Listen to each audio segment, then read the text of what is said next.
Oh, you thought I was gone.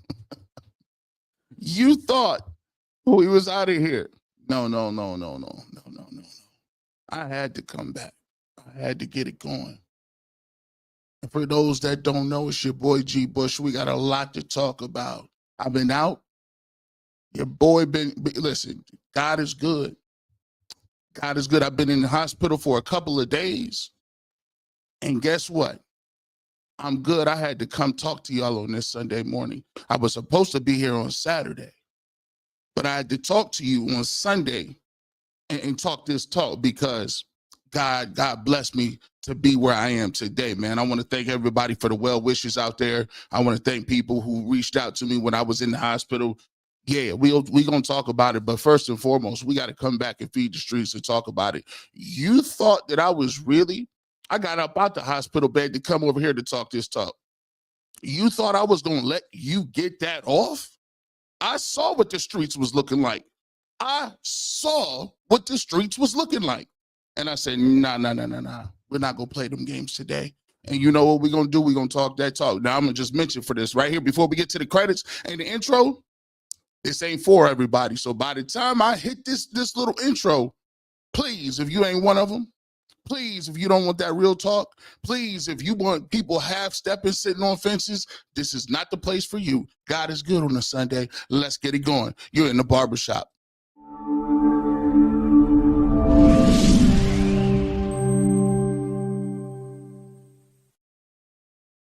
Quality, service, atmosphere.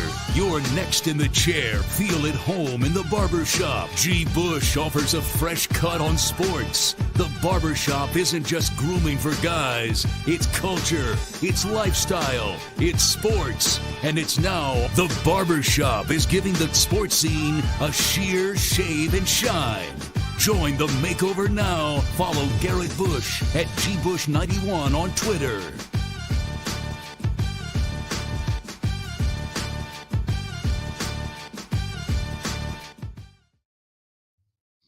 Oh, welcome on a joyous Sunday morning. I want to thank everybody for stepping into the barbershop. It's your boy G Bush back again, back in the saddles. We got some stuff to talk about. I woke up today and looked around and everybody done went crazy. Apparently Jim Jones is saying that he's a better lyricist than Nas. I don't know what's going on. I listen, you go to, listen, you be out and about, your phone's there for a couple of days and just wake up and Jim Jones he's like, I'm the best rapper alive. Oh, goodness gracious. Lil Wayne evidently has an album out that nobody likes. And once again, we got new Shedeur Sanders stuff to talk about. Now, I done missed 2 Saturdays in a row. So there's a lot that we got to get to, and bear with me on this one because today I want to get to my dissertation about a lot of this stuff. And today I'm actually going to have to really see. Sometimes I don't really get into it, but I'm going to just talk my talk, and this is real talk here. And today is going to be one of those days we're going to do a lot of debunking stuff, and I'm going to just be brutally honest about the situation. So while I was gone, I think 2 things happened. 2 things was people insinuated that Shedeur Sanders could not read playbooks, that Shedeur Sanders was somehow not able to throw the football, that somehow, some way, that's just what it was, and he's not equipped, and he needs to learn how to be in the huddle again. And I said, boy, oh boy, are we back to doing this again? We're back to the unsubstantiated record stuff, right? Who told you that? We'll get to that later on in the show. But first and foremost, let's talk about this thing and these speeding tickets, because I know that's what y'all all came for. I know that's what y'all want to get to, because I don't think, shout out to some of the people out there. I didn't get to see a lot of the rebuttals or the discourse out there. I haven't even been able to watch my show, like I said. But here's the thing. When I saw it and I caught up on it and I looked at some of the stuff, I just told myself, I know they ain't about to, I know you ain't tripping. Let me give you, I know you ain't, I know we not talking about speeding. I know we not talking about no traffic tickets. So let me start off by saying this. And this is my thing, and I'm gonna send this out to Shadeur Sanders.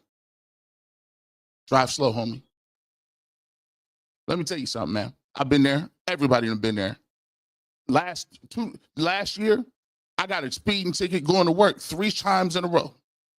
I had to figure out where the little laser was at. I'm like, oh, it's the cop standing right there. He was hiding behind a tree on the bridge right before I got downtown. 3 tickets in a row. And my license plates is personalized, so I couldn't even lie about it. I'm like, dang, I got G. Bush license plates. They knew who it was. And, I looked at it, and I go back to a time when I was younger. And I was a guy that was into car culture. I was a guy that loved tinted windows, rims. I like loud music. I like my speakers beating. I like my trunk rattling. That's how I used to get down. I remember being at Ohio University being like, I had a Ford Taurus, man. Ford Taurus, and we used to always drive, and I had the tinted windows and the sound system. Now, everybody know about the sound systems, know that you got to get a alarm system, you got to do all this other stuff, man. So I got the alarm system for it, right? My system got stolen 3, 4, 5 times. Came back to the trunk, all the subwoofers was out of here, right? This early 2000s. And I remember when I used to always drive, we used to drive around, and I just kept getting pulled over. And I'm like, listen, I'm not doing nothing. I'm driving the speed limit. I ain't got no drugs on me. Why are these people still pulling me over? The one time they pulled me over, it was quite embarrassing. They pulled me over and got me out of the car, and I was with my girlfriend and my 2 friends in the back. They had the drug dogs, and they searched the car, did all of this stuff. Found out that the car was registered to my father. I got perfect insurance. I ain't got no felonies, no warrants, no tattoos, no nothing. And we went, and I was so mad that they did that in front of everybody in the middle of the street that I turned around and I went to the precinct, right? I went to the precinct like, listen, this is unacceptable. How you gonna pull me over doing this, that, and the third? And I was upset. And then you know what? I called my mom and I was still upset. Then I talked to my dad and I was still mad. I'm like, how they gonna do that? You know what he told me? He said, listen, he put me on. He said, son, there's rules and regulations. And I said, yeah, I know. I ain't break none of them. He said, oh no. But let me tell you, you got a different set of them. It was the first time I had a conversation about what it is and how things move. He said, when you're an athlete, you're a good student, people look up to you, you're charismatic, you're going places, everybody don't like that.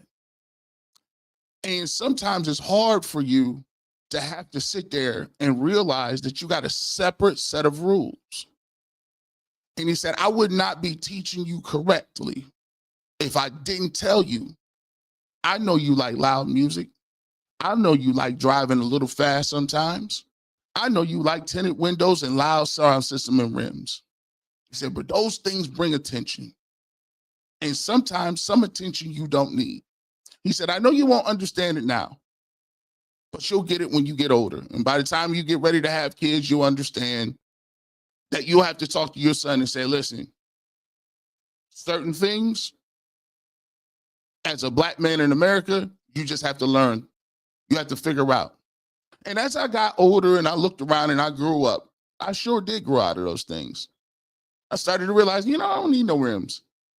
Started to realize, yeah, if I got this car system in, it done got stolen 3 times. Man, I don't really like engaging with officers and cops after dark. As a matter of fact, I like to stay to myself. But guess what? Without those experiences, without the grace of God giving me the ability to go through things and show me things, I would have never grown to this point. I would have never understood if I didn't get pulled out of my car with police dogs and canines everywhere. And I'm standing there with my car right there, and I'm like, they're insinuating this, that, and the third. If I would have never went through that, I would never be at a place where I could understand what my dad was telling me at that time. And the reality of this situation is sometimes I get a little upset with the media, because the media, they act like they care. Let's be frank. They don't care about that. They don't care that he was driving fast. They don't care about none of that. They care about stories and what narratives they can build. And the thing I mentioned in Shadeur Sanders is this, because I go to schools, I go to jails. I don't just write my story and go home. I'm at the prisons. I'm at the schools speaking all the time, just like Shedeur does. And the one thing I have to say is, outside of football, I don't want to keep losing people, young, solid brothers. I don't want because listen, there's few and far between of us. And I know people are going to say, well, listen, G. Bush, why are you making this thing? No, listen. If you don't understand, you don't understand. You can move on. I'm talking to who I'm talking to. I care about all these guys as people. I don't want to see you get hurt. I don't want to see you get killed. I'm looking at it from a standpoint that people will care about you as an individual. I said the same thing when Myles Garrett flipped his car. People don't know this. I knew about the Myles Garrett situation before anybody did. I got some information that it was coming down the pipeline, and I also got the pictures. And the first thing that I thought about was, he done either he can't walk, he done lost his life. And I'm just sitting there looking at this wreckage being like, man, this is wild, man. And I got really emotional and I got really upset when people started to insinuate that Myles Garrett somehow needed to apologize for the Cleveland Browns when he could have lost his life. When he could have been, somebody's son could have been gone. I'm old enough to remember Derek Thomas, one of the greatest defensive ends. I used to watch him because I played defensive end. I loved him, loved the way he played. And he ended up crashing his car, got paralyzed from the neck down, ended up passing away. And to me, those stories always stick with me. And I'm saying this because I care about each and every individual, not just talking about what the ramification. See, I don't like when people start, don't use no situation where you can learn from something and talk about some reps in the next situation. That's how you tell on yourself. How you gonna talk about something when somebody could have, like, if you're gonna be concerned, be concerned. But all that extra stuff, when you put all the extra stuff on top about, well, that means he ain't getting no reps. Boy, get up out of here. That's what irks me and makes me mad, because you're virtue signaling. You don't care nothing about that. And for my thing is, I just leave it at this and say, Shedeur, I done all been there. I still drive fast. Every one of these people that's in the industry that's writing these journals, writing these articles, they drive fast too. It is only by the grace of God that either you don't get the ticket or something bad happens. At the end of the day, you'll learn, you'll understand it, and you'll keep it pushing. Now, for the rest of y'all, let me get to y'all. Let me get to you, the rest of y'all. My problem with the rest of y'all is, y'all talking about speeding. It's not about speeding at all.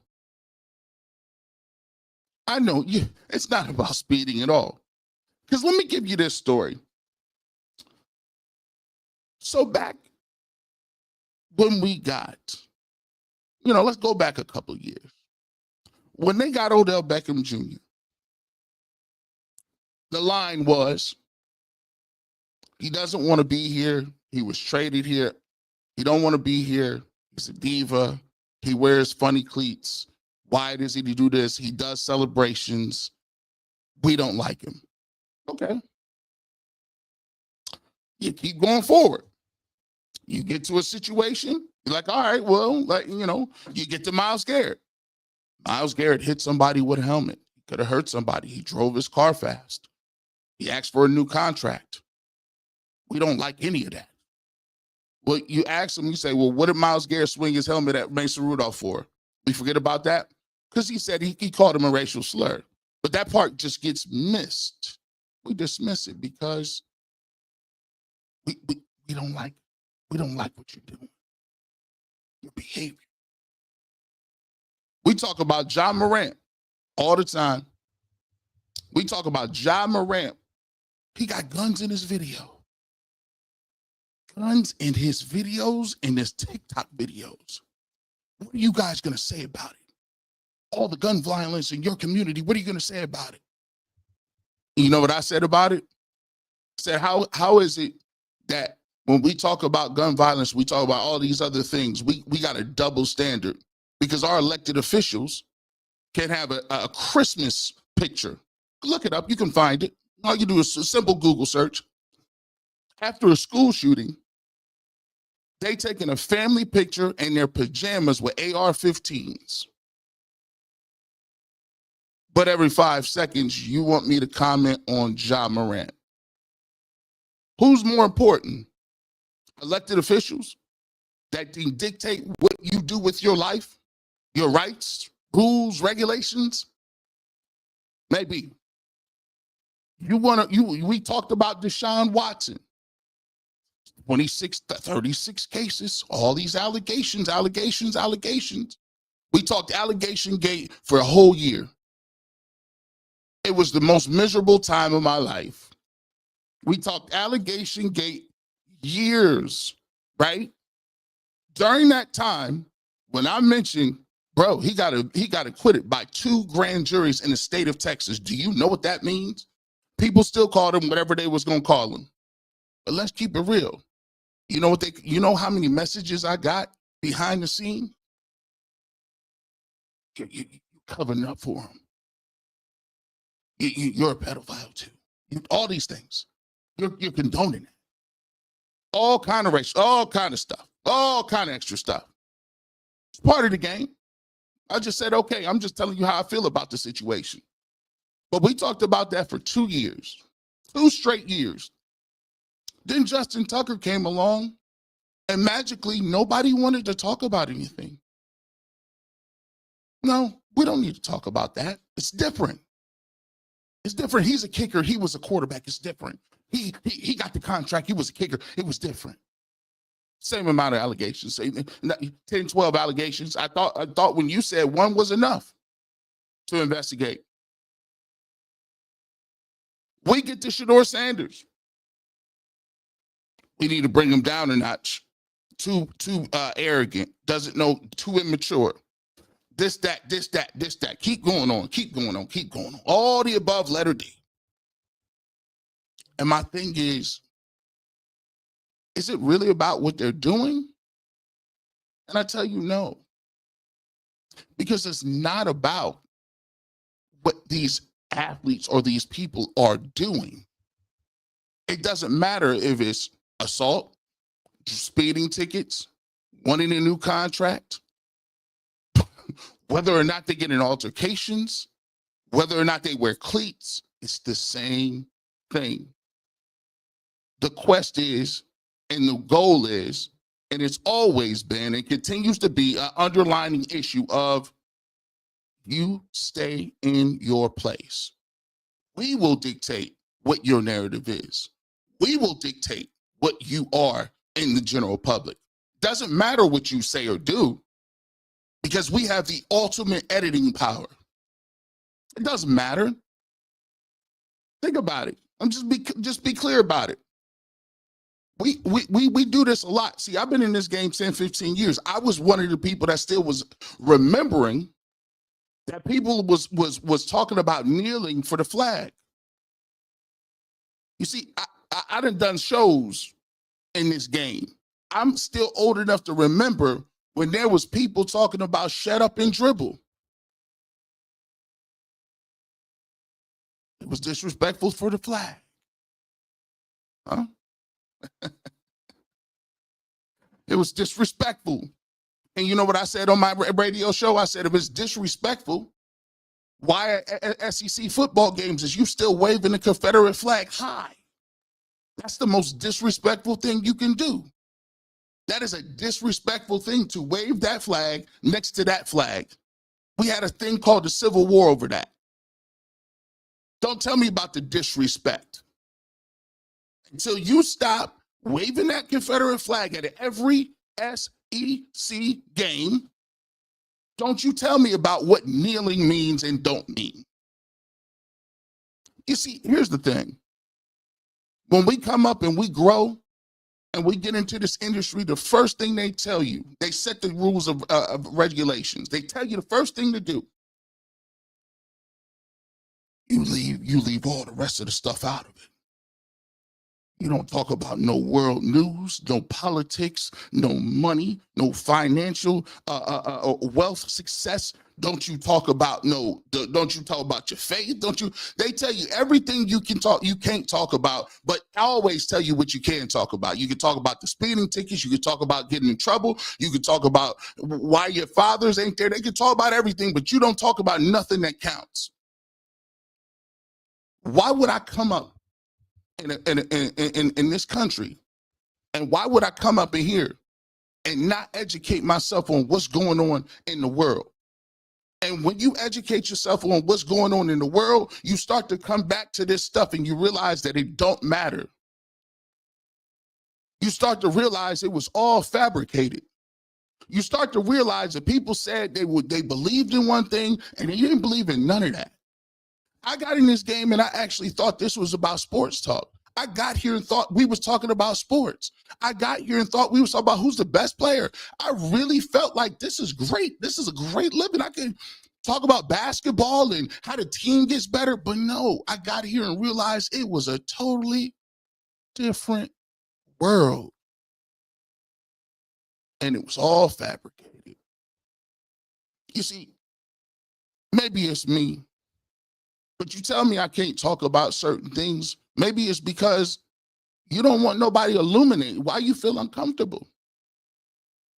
See, right now as we speak, we could talk about 2 traffic tickets and everybody is speeding, or we could talk about that you could be a 30-time felon and be the best. You could be the most powerful man in the country.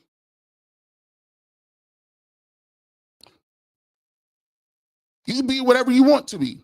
You could be a senator. You could be a senator that sits up in an office and says that 9/11 never happened, that it was staged. These are people who dictate our lives, who write laws, policy for your communities. At this very point, they are taking school lunch programs away from people. People that work their whole lives for pensions, working in government offices. They got guys up there with chainsaws laughing and joking because they're getting fired. People with no options for food or water. So be it. But all of a sudden, you telling me, morally, you taking a stand on traffic tickets? Get off my porch. At some point in time, what you got to start doing is this. I am unmoved what you're talking about. I am unfazed about what you're talking about. And no, I'm not going to serve somebody up on some sort of platter so that you can have your pound of red flag.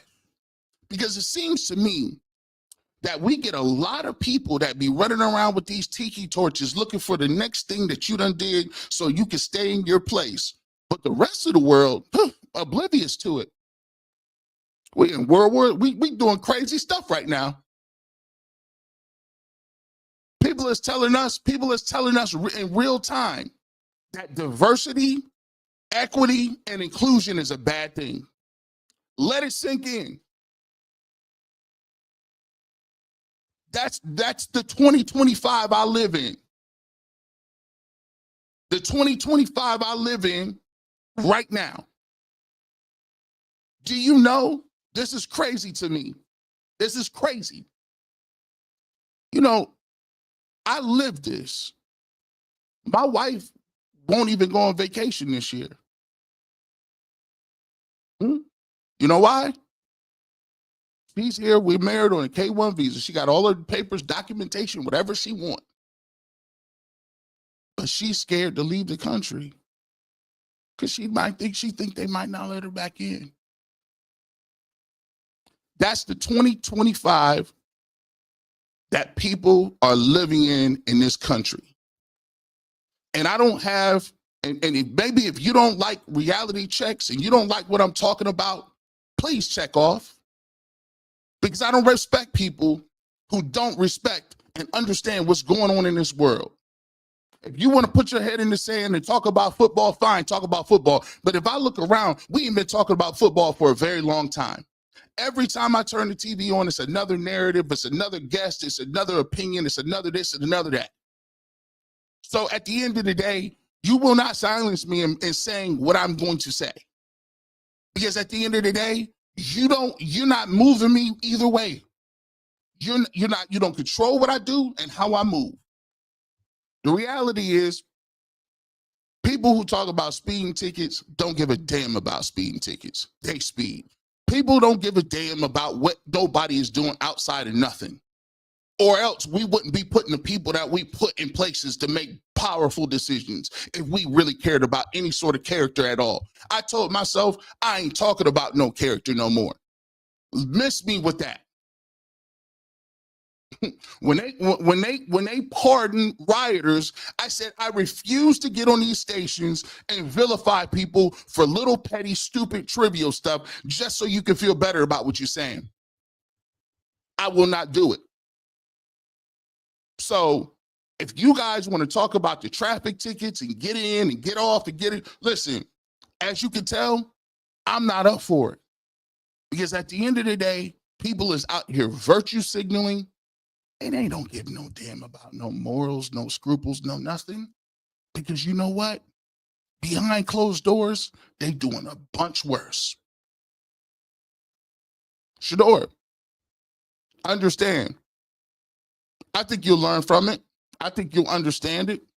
But I also think you'll understand that just how much there's opposition to you doing anything successful. These folks ain't gonna stop. Don't give them no ammunition.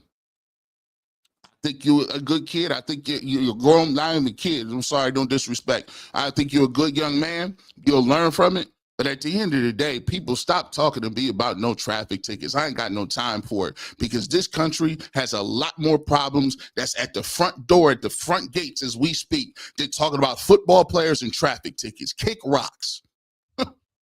Thank you. Now, that's what I like to say about a mic drop. Now, let's get into something serious, something a little less funny. I got a show coming up. It's called The Top 5.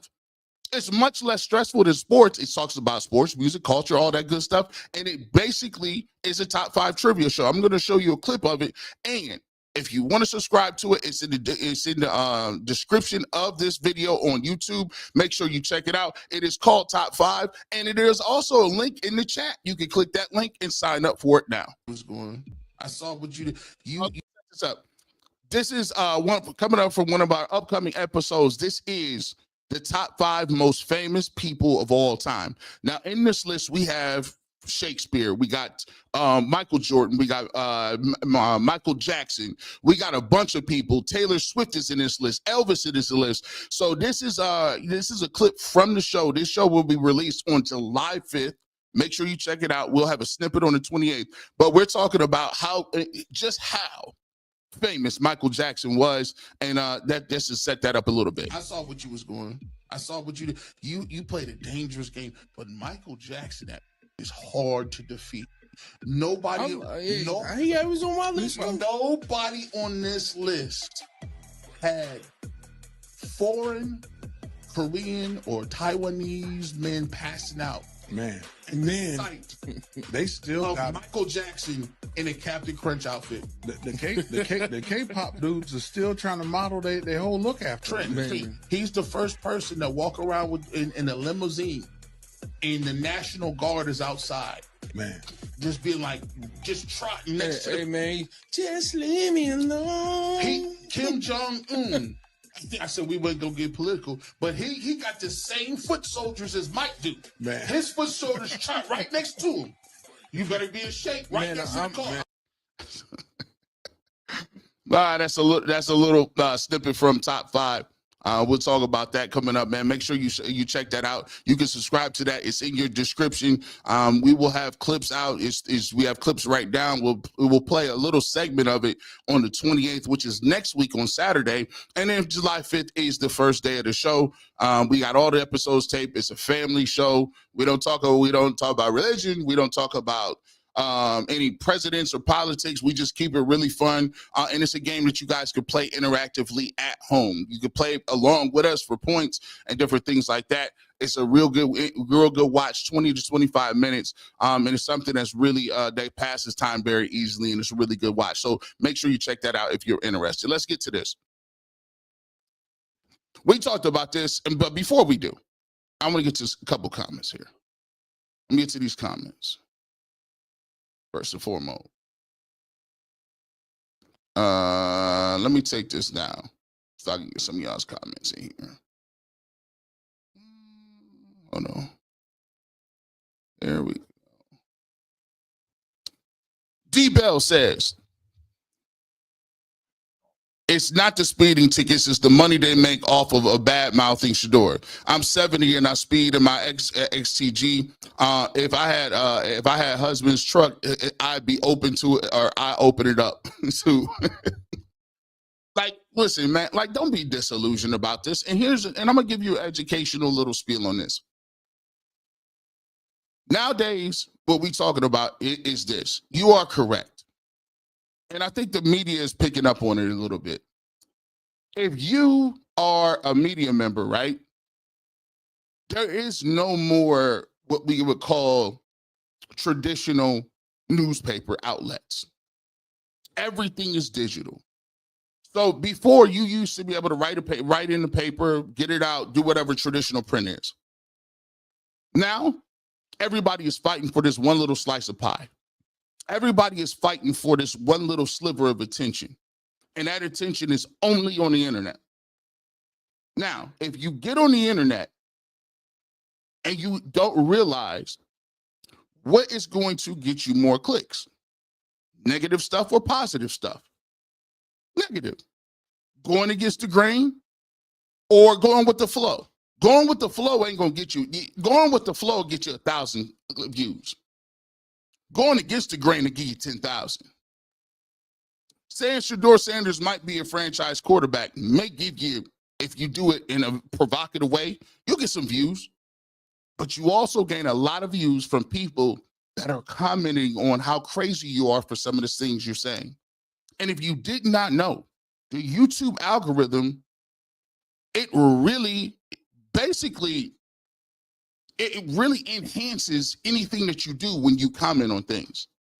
It actually is the gateway to getting more views. So the more negative things you say, right, and you just throw it out there, you get some of it so crazy, like it be obvious a little bit. When you say that, people are outraged, they're triggered, they comment on your comment section, and you know what happens? They boost. But anytime, now it's 75 different comments under there. And then it's comments after comments on there. So guess what? The algorithm says, oh, we love this content. We don't care if it's negative or positive. All we know is we can put advertisements on this because this video is getting likes, views, comments, and people are engaging. That's how it works. So when you listen to people, and I know because I work in the industry, when you listen to them, they don't be outraged like that. They don't even be caring like that. People be living exact opposite lives or whatever they doing. Like, no names necessary. I'm just so hurt. I was looking out for his feelings and somebody this and that. I'm like, you be like, boy, y'all landed on thick. You know why? Because we all competing for this little sliver of attention, of views, of advertising, of all of it. So that's why when you see it, a lot of people say, if you don't like a person, what they saying, your best results is don't comment on it, don't click on it. It just is what it is. Y'all can click on whatever y'all want to, but I'm letting you know that's what happens when you click on stuff. And you are correct. And by the way, let's be clear. I mean, they just, how many people, professional athletes, Zach Edey just got caught at 101. But LeBron James was at 101. Come on now. Come on. Come on now. Like, come on. Y'all really up in arms? This is wild to me. Let me keep going.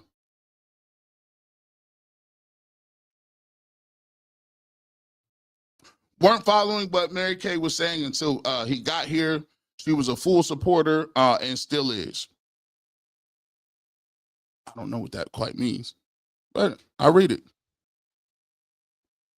Von Randall, I truly appreciate you, what you said, the absolute truth. Thank you. You know that for me, I can only say, let me give you this. As being only one of, I think, 3 African Americans that are doing in the media. And when I'm saying in the media, I'm talking about full time. I believe that there's a responsibility that you have where you have to tell the unapologetic truth, no matter if it makes people uncomfortable.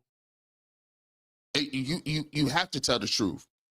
And the reason why you have to tell the truth is because it matters. When you go to these places and you try to counsel young Black kids, or you trying to see other people grow, and I'm going to jails and schools, and I'm seeing these individuals and I'm talking this talk, I'm gonna tell you, that's exactly how I feel, and I'm right on it. Like, if anybody is trying to say I'm right, you pose the argument. There is no argument. We look away from anything that we want to in this country, and we choose what we choose to vindicate. We choose what we want to crucify. We choose what we want to say is bad, right, or indifferent. Well, we got a whole nother very important part of our lives staring us in the face saying, this ain't right. It's Lee, it's the fact that they dropped the body cam so fast. 12 got to move like Christ the way he's criticized. You're right. It's the same thing we talked about with my dad. He said, yo, it's a different set of rules. You got to be, and you know what the crazy part about it? I can imagine the conversation that he probably had with his father. It's like this, man. It's crazy that you do have to move like that, but you got to be smarter, more intelligent, more well-spoken. You got to stay out of trouble. You can't do nothing with the law. You can't have no spats with the media. You can't do nothing. And sometimes that's a difficult road to walk. It's the road that you got to walk where you 23 years old and you got to move in a way where you got to move like you're Christ. Now, trust me, I'm a Christian. We all want to move like Christ. And that's a very hard road, and it's impossible to do. But at the end of the day, for somebody 23, it's kind of tough when people is looking for a lot of stuff. People is looking for it. People looking for it. Let's keep it pushing. Let's see.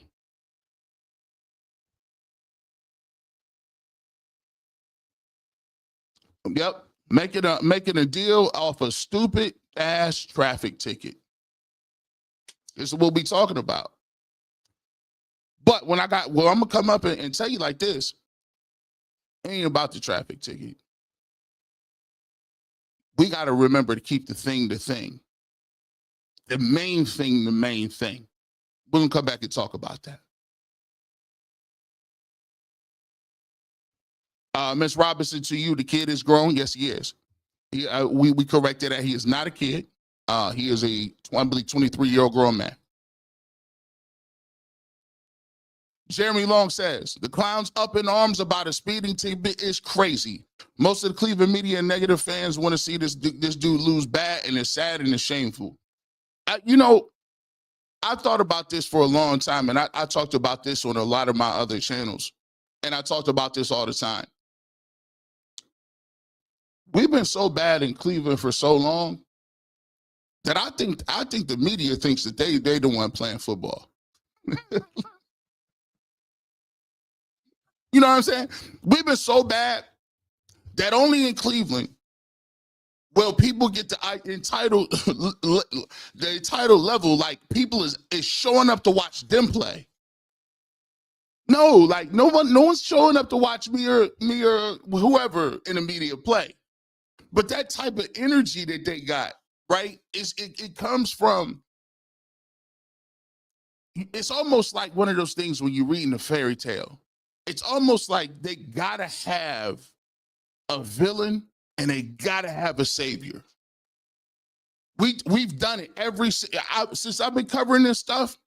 We always gotta have a juxtaposition. We gotta paint somebody as the villain, the one that's the problem, the dude that ain't getting it done. And then we got somebody else over here who's the savior that can do no wrong. And it's wild to me that I'm like, bro, is this a fairy tale? Because they pick somebody, if you go back, analyze it, right? And you look at the situation, the words that they use to describe Shedeur Sanders can go for Deshaun Watson, it's gonna go for Odell Beckham Jr., it can go for, at times, Myles Garrett. It jumps. It don't even really got anything to do with it, the individual. It just jumps from person to person. And I always tell people like this. You know how I know it's fraudulent, and this is irrefutable. And this is how you know people don't care nothing about that. Nick Chubb, one of the best people, was a pillar of what the Cleveland Browns wanted to do. He rode that offense. Excuse me. He rode that offense, and that offense was Nick Chubb. He didn't drink, he didn't smoke, he didn't do nothing, he didn't do interviews. All he did was be a model citizen for point A to point B to point C. And guess what? When they thought he wasn't good enough to play and run the football, he was gone. Just like that. Just like that. Didn't matter how much time he put in the offseason to come back from injury. Didn't matter that he came back half hurt last year to give the Browns a boost. Didn't matter that he was everything you wanted him to be on and off the field. Didn't matter about what his character was or what he did in the community. When they felt he was not good enough to play, bye. And that's what the NFL stands for, not for long. So where's all the character then? Where's everybody jumping up and down about how great of a kid? I told people, I said, if anybody deserves an opportunity to end his career here, it's Nick Chubb. And you know what they said? Not good enough. To be damned with all the good stuff he did. Either you could play or you can't play. And Shedeur can play. Don't tell me about no off the field stuff. Because I just saw one of the best dudes that didn't walk to the Cleveland Browns jersey is playing for the Houston Texans now because the front office said he couldn't play anymore. So miss me with all that virtue signaling about why you can't play because you got in trouble when there's people out here ain't never got in trouble. That goalpost be moving every single step. Boom, boom, boom. I'm going to move over here. Character counts right here, but it don't count over here, though. It's irrefutable. Speeding tickets. Come on, bro. Come on, man. Come on, bro. What are you talking about? Just keep it pushing. G. Bush forgot that this young man is human. We all make mistakes. Shedeur hasn't done anything criminal, and he's allowed to have grace to his mistakes. Shedeur, keep doing your thing because God has his hands on you. We appreciate the super chat, Patrick. I appreciate it. Hey, I didn't say this. He said this. Ye without sin cast the first stone. G. Bush didn't say that. Because I know we done all did some speeding. So y'all can go ahead. Whoever ain't never sped before, y'all go ahead and cast the first stone. I ain't gonna do it. I ain't doing it. I ain't doing it. We appreciate all the super chats. Appreciate you guys, man. Let's see. We got one more here. It's sad that anyone believes Mary Kay is credible. She has not been factual when covering Shedeur. Stefanski has been lying and can't make a decision as a coach. Is that the standard? Look, when it comes to me, I'm gonna tell you this. I disagree with when it comes to Shadeur Sanders. I disagree with 99% of everything Mary Kay says. And I know Mary Kay. I know her. We had a relationship. Just because we got a relationship don't mean that I can't disagree with her. I disagree wholeheartedly. At the end of the day, it's about whether you could play or not. And the thing that I'm getting a little perturbed about is they setting you up. They setting you up. He said, what do you mean you're setting you up? This ain't even, you notice, don't be distracted by the real issues. The real issue was the articles that came before that. Remember, the articles with the anonymous sources about why Shedeur couldn't learn the playbook. Shedeur couldn't understand what was going on. Shedeur is behind Dillon Gabriel because Dillon Gabriel destroyed his pre-draft situation. He was so great in his pre-draft that he really shut it down. And I know Shedeur has six offensive coordinators, and Pat Shurmur basically runs the same thing Stefanski does, but somehow that doesn't count, and all that's irrelevant because it's going to take him a little slower to learn. I'll put on Twitter. I said, we doing this again. We back to the anonymous sources. And the reality is, all this traffic ticket stuff takes away from the piece that people were getting to early that week. And that is, how is it that this dude is outplaying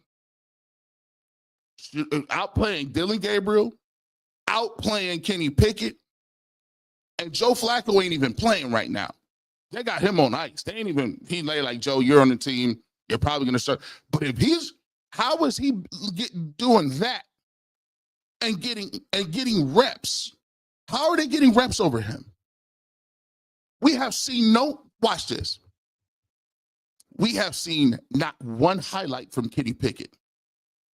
Where are these touchdowns? Where? There's no, I know it's on footage. Where's the footage? This is like the novel 1985. Are you guys trying to make me, I'm looking for the Dillon Gabriel, listen, I'm looking for the Dillon Gabriel touchdowns. And he's better than Pickett. But the notion that Kenny Pickett is somehow in the driver's seat, where you look at his resume, where's all of the 400-yard games and the 300-yard games? Where's all of his touchdown to interception rate ain't like that? Where's these throws? Every throw is documented, and you're not looking. How are you getting? Watch this. Think about it like this. Think about it like this. You're a veteran. You played for the Steelers for 2 years. You just was in the Philadelphia Eagles organization. Y'all won a Super Bowl. How is it that you come here to Cleveland in training camp with the ones, and there has been no whisper of you doing anything? You're supposed to be dominating. You're supposed to be dominating. You done been in 3 systems. You hungry. You like, listen, I done sat behind Jalen Hurts in Philadelphia. I'm ready to cook. You tell me I'm ready to cook. That first day, I'm out there like this. Blue 82. Touchdown Browns. What are you talking about? I'm a veteran. These dudes. Nothing. Where's the highlights at? There ain't no highlights, man. It's wild to me. It's wild. Listen, somebody put it in the chat. Maybe I'm lying. Have you seen these highlights from Kenny Pickett? Have you seen these tight spirals and touchdowns and him make? No, we've not seen it. Dylan Gabriel has more highlights than him. And we know Shedeur has had better highlights twofold than Dylan Gabriel. The question is, where are the reps? That was the question before all of the traffic stuff. And no, I don't care about the traffic stuff. And no, it has nothing to do with how many reps he's going to get. Let's just go ahead and stop that right there. Let's put an end to that. I'm not answering that question no more. Listen, let me go dig in. Listen, let me see. Does your back taxes? Does your back taxes keep you from going to work? No. Does your child support payments keep you from going to work? Nope. Does your citations for parking tickets prohibit you from going to work? Nope. Even in this country, if you out on bail, you can still go where? Work. You got traffic tickets, no reps. Boy, if you don't get up out of here with that, stop. No. You got the wrong one. You got the wrong one. Stop. We're not even going to entertain that. Let's continue. We want to talk about what the real issue is. And the real issue is this. And it gets very interesting. When this fall comes, and this is what I tell all people. That's why I tell all people. I know everybody in the audience. I'm letting y'all know. This is the greatest thing about football. I love it like this. This is why I spent half of my life either playing, watching film, or talking about the game. Half my life. When it comes to people in this game, I'm gonna let you know something right now. Here's, and I'm gonna say this because sometimes you got to say it loud and clear. I don't need a cosign for nothing in football. I don't need to ask no beat reporter nothing. I don't need to ask nobody nothing. My hand was in the dirt. There's very few people that I'll defer to when we even talking about topics. You know why? Because I put the work in. Listen, I'll go to Sean King. I'll go to Joe Thomas. I'll go to Tyvis. I'll go to Mike Doss. I'll go to Dustin Fox. Listen, we can keep going. I'll go to Antonio Hall. I'll go to Josh McDaniels. And I'll get them on the phone and say, hey, explain to me what this route looking like. I'm a D lineman. I got to figure it out. Explain to me what the safety is doing right here. I got the all 22 pulled up. I just want to make sure I'm clear. Hey, explain to me, DeQuell, back before DeQuell's worked for the Browns. DeQuell, explain to me. That's DeQuell Jackson. Explain to me what the linebacker is doing right there. And there's a couple of guys out there. I'm going to mention Quincy Carrier. Quincy Carrier, hey, you say what you want. Quincy does the all 22. He's into tape. I know for a fact he watched tape. And I got respect for people who do watch tape. You know why? Because that means you're married to the game. You're married to what happens between those white lines, not no narratives. Because if you know what you're looking at and understanding, and by the way, let me tell you this right quick too. Camp is coming.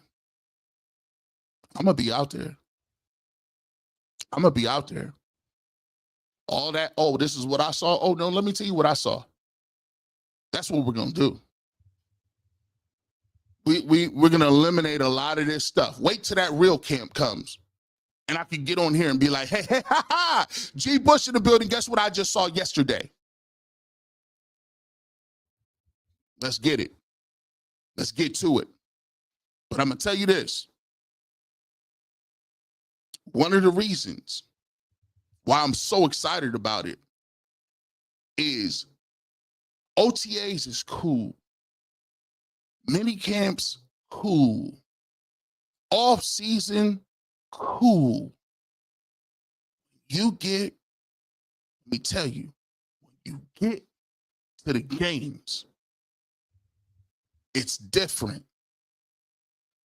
You can't make that up. Ballers gonna be ballers.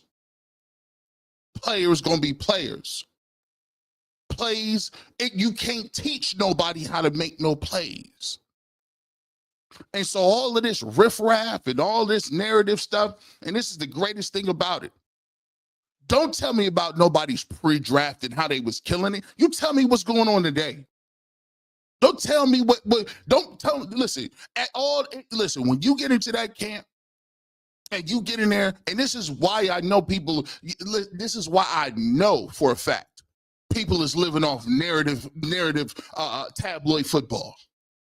When you get somewhere, it ain't about whether or not you was drafted 1st, 3rd, 16th, or 20th.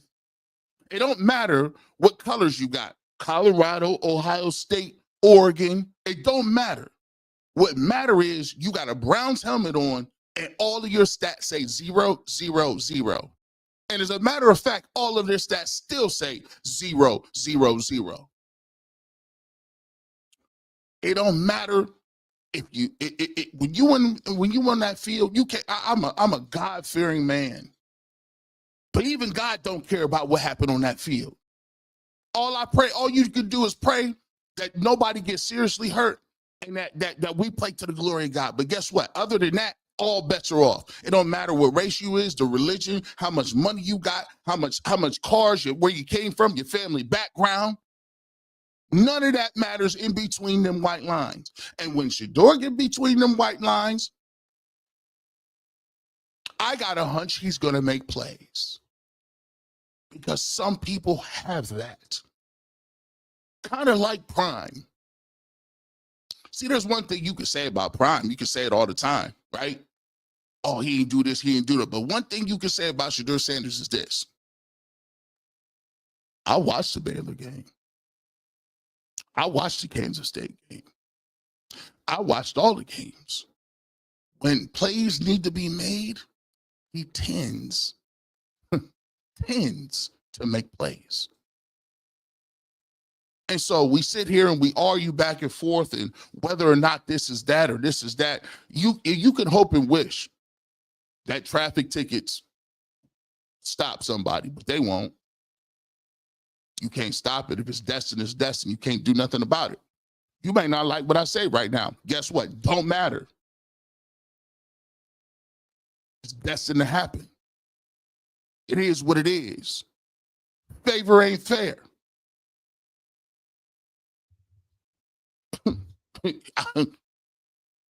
We're going to get a chance to prove in the Gladiator Arena. We're going to get a chance to prove what it is. And I can't wait for it. I can't wait to get back from football. You know what? These little things like this spark they spark me, man. I get my juices flowing because listen, when you're a player and you done played the game before and you understand what it is and you got that competition gene, you understand. I'm taking personally. Oh, you don't think I'm nice? Take that. Like we playing spades. You don't think I'm nice? Deuce. Oh, you thought I was done? Here go the ace. Oh, my partner over there. Little joker. You know, matter of fact, you know I got the big joker. Get him up out of here. That's what we talking about. There's positions up to be had. And guys, let's concentrate on let the thing be the thing. Don't get derailed. You come out there and you keep making plays. When they ask you about it, traffic tickets, listen, I'm concentrating on learning this playbook. You're supposed to be in that book right now. So that when they put you out there and they say X right 99, streak, wheel, zoom, zip 0 on 3, you out there like this. Check, 1, 2, boom. Listen, come on, come in motion, tight end right here. You see that corner coming out over there? Listen, cancel. We're going to change this to a direct opposite play. Blue 82. That's how you got to be nice. That's the niceness we're looking for. Oh, man. Let's keep it pushing. Got a lot of people in here, man. We appreciate everybody up in here, man. Jeremy Long says, let me pull this banner down. Remember, the thing is the thing. We're going to keep the thing here. That's how we're going to move with it. You was balling all camp. You outperformed Dillon Gabriel. You outperformed Kenny Pickett. Now, let's refocus, get back on the train, and keep it pushing. And by the way, Dillon Gabriel, if you want to come out here and you want to kill it too, I welcome it. Hey, Kenny Pickett, you don't like what I said? You know what you can do? Make me shut up. Come out here and throw these strikes, throw these ropes. Joe Flacco, I said, you ain't playing all 17 games. You know what? You know how you can say that you can prove that? Come out here and ball out. That's what we talking about. We in the gladiator arena. Ain't no half stepping. Ain't none of this like, oh man, bro, prove me wrong. And you know what I'm going to do? I'll come right back on here and say, bro, I didn't think Dillon Gabriel had it. Dillon Gabriel was throwing ropes the other day. It's football. It's not Santa Barbara or Young and the Restless or General Hospital or Passions or man, we're not doing no Victor Newman storylines here, bro. It's about guys going out there competing, getting it done. You don't like that? I don't understand. If you can't respect that, then your whole perspective is whack. Shout out to Jay-Z. Let's get to it. Nobody is perfect. We all have done exactly what Shedeur did. I know I have. So everyone knocking him need to get off their moral high horse. Agreed.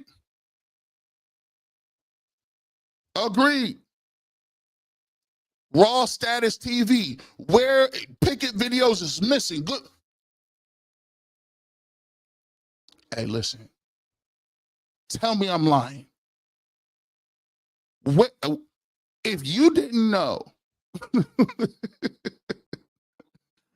if you didn't know that Kenny Pickett was here, you wouldn't know he was here. I just don't see him. Somebody tell me something.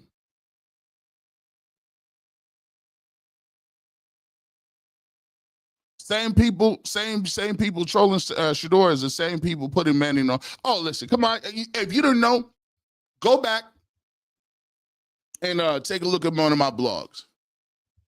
They won't say it right now. You know why? Because a lot of people, I'm gonna let you in on a little secret. So there is a contingent of the population, I would say somewhere about 15 to 20% that are okay and actively moving to tank this year, trade all of their picks in the hopes of sniffing Arch Manning. Just the hope of them sniffing Arch Manning is what they would like to do. They would like to lose all these games. And by the way, Those are all the same proponents of people saying, here's we're gonna slow and delay. We're gonna play Flacco 8 games, 7, 8 games, say 6. We're gonna give Kenny Pickett 2 if they keep 4 quarterbacks, 2, 3 games. No, we're gonna give them 4. No, we're gonna give them 4. 6, 4, that's 10. We're gonna give Dylan Gabriel 4 games. That's 14. We'll give Shedeur Sanders 3. Now tell me what happens when you do that. One, you wasted a 3rd-round pick on Dylan Gabriel because you're going to then go draft Arch Manning the next year. You wasted a 5th-round pick and didn't even give Shadeur Sanders enough ample time to even show what he could do in 3 games. You wasted another 5th-round pick for trading for Kenny Pickett because he's not going to be on the roster because he's a free agent after this year. And you wasted all everybody's time because you knew Joe Flacco was 40-some plus years old and was not coming back no matter what he did this year. You wasted everybody's time. And you're not slick. The goal is to see if you have a quarterback this year. Either you're going to play Dylan Gabriel or you're going to play Shedeur Sanders. All the rest of this smoke screen, come on, bro. We're not having it. And no, we're not going to say, oh, now watch this. I always thought this was funny. Why is it that I propose an opportunity and I say, listen, let me ask y'all something. What if Joe Flacco's balling this year? What if he's dominating this year? Balling. Browns borderline playoff team. Overachieved. Shedeur or Dylan Gabriel don't play. But they see enough of Shedeur Sanders to say, we really like what you're doing. We really like what you're saying. We really like your game. We really like what you're doing moving forward. We feel like you could be a franchise quarterback. What do you do in the draft the next year? Everybody's, oh, no. If he doesn't get on the field this year, we're drafting a quarterback no matter what next year. I said, but hold on. Didn't you just say in the first beginning of the paragraph that you said, don't rush him out there? Oh, no, we don't want to rush him. Give him time to understand and think and look and just be comfortable. Give him some time. No, you think we stupid. No, you think we're dumb. You think you're going to slow play this thing, huh? You think you're going to slow walk it, right? Yeah. Just let him sit over there, learn some stuff. Learn some stuff, dog. Learn a little something. We don't want to hurt you. We don't want to ruin your confidence. And in game after game, guess what's happening? They watching Arch Manning at Texas, winning against Austin Peay, Rice, Houston. Now they got 3-4 games under their belt. Arch Manning playing Oklahoma today. Arch Manning looked good. By week 5 or 6, the way too early mock drafts is out. Kuiper is out there. McShay is out there. Right now, I believe right now, the way the first 5 games are going, Arch Manning is the prohibitive favorite for the number 1 pick. Y'all ain't slick. Because guess what? You can't really say, you really can't say you feel Arch Manning's better than everybody on the roster when he's played how many games? Let that sink in. Let me bring that up slowly again. 2 games. 2 whole games.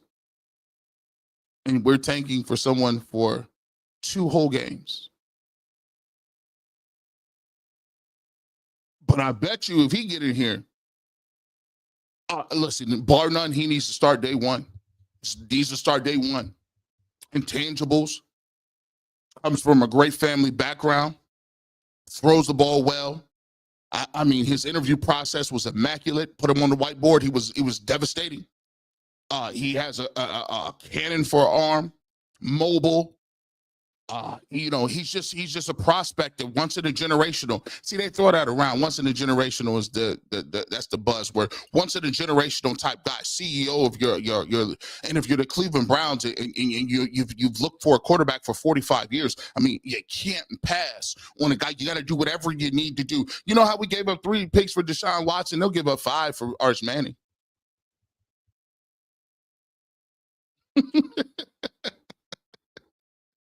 Oh man. Let's see.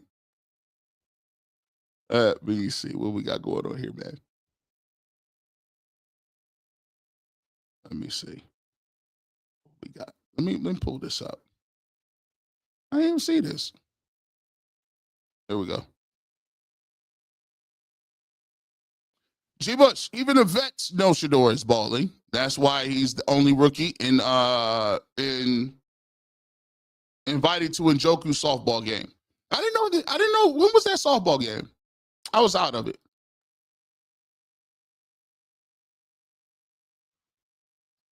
He was at the softball game. I was in the hospital. I don't remember the softball game. Let's see. Can you clarify Mary Kay's position with the Brown staff? Is her reporting based on insider information or opinion based? She hasn't been fair towards Shedeur. So is that her or the Browns both? I believe. I think a lot of what she said. First of all, she doesn't work for the Browns. She's the beat reporter for Cleveland.com, which is the Cleveland play dealer. So she has people that she's talked to in the organization. However, there are points in times when she uses her own, she's speaking from her own opinion or from her own point of view. When it comes to some of the things that I don't agree with is when people start talking about, oh, well, he's going to have to take a back seat and do a lot of different things in terms of, learning the playbook and doesn't know the plays and all that stuff. I'm like, listen, man, that's a lot of that is made up in people's head because what's happening to me from the outside looking in is when he's playing well, and me and Tyvis talked about this on the Ultimate Cleveland Sports Show. When he's playing well and he's throwing the football and he's looking better, and like Zach Jackson said, it's not even close. So a lot of people talk about G. Bush be saying, no, I ain't the only one saying this, bro. Like Chad Johnson said he talked to Denzel Ward. And he thought he looking different. Don't just come at me. Don't look at me. But when you start the ball, it takes a lot of moving the goalposts to start saying why you standing on what you standing on. Think about it. You saying you standing on business that he ain't looking good, but everybody's 3, 4, 5 people saying that he look better than everybody else. So what you got to say is, all right, well, I don't believe he's getting reps because of this, because people are starting to ask, why is he not getting reps? Why is he not? This was supposed to be an open competition, right? Why is he not getting reps? At the end of the day, it's practice. Let's not act like Shadeur Sanders. And I always thought about it like this. He ain't out there with a bunch of wolves, bro. He ain't out there with a pack of grizzly bears. It's practice. What's the worst thing that can happen? I mean, you can't hit the quarterback anyway. You can't touch any of the quarterbacks.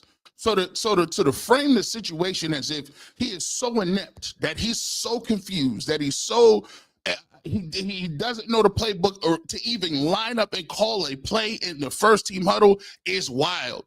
Because guess what? Watch this. Watch this. Hey, do you guys know that the same plays that they call in the first team huddle are the same plays that they're telling him to call with the threes? Dun, dun, dun, dun.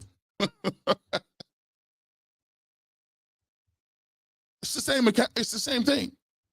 They're not running a different playbook over there with the 3s and 4s. When Dylan Gabriel or Kenny Pickett or whoever over here with the 1s is calling one play, Shedeur is over here calling the same exact play. So where is the disconnect between Oh, so you saying from here to there, he can't make the same? No, stop. So you have to start saying, well, okay, well, let me speculate as to why he's not getting the reps. And when you start to speculate, you start to throw things in that nobody told you. Nobody told you he had a hard time learning the plays. Nobody told you that he was confused, or no one said that Dylan Gabriel's picking the playbook up faster than everybody. Nobody said that. Who be on record and tell you who said it? Nobody said that. So that's the thing I got when we talk about reporting. There's a blurred line now between what is opinion and what are you reporting. And to be truthful, nowadays the way things work, and I've been clear on this, is that usually the way things work is now players is really hands off. Players is really hands off, man. A lot of players is doing their own content with other players. A lot of the people coming up is streamers. They know about the media. They understand it. So before, there would be reporters or there would be people that had multiple sources everywhere, right? And I'm not refuting that she has sources, or Tony Grossi or Jason Lloyd or Zach Jack, who's ever out there all the time, right? I'm not refuting they got sources, but what I'm saying to you is now it's a different game. A lot of players don't be opening up to nobody. Some players don't even want to do interviews. So it's hard to get that concrete information like you used to be able to get before, in terms of, all right, let's see what we got. I'm gonna tell you this, I'm gonna tell you that, I'm gonna tell you that. Especially the high profile players. Like the high profile guys, they ain't talking all like that. Myles Garrett, even when Odell was here, nope. Deshaun Watson, nope. They only gonna do whatever day they supposed to talk. That one-on-one stuff, they don't be getting to it. So to clarify, she's a beat reporter, so she's around the team all the time. So let's keep it going.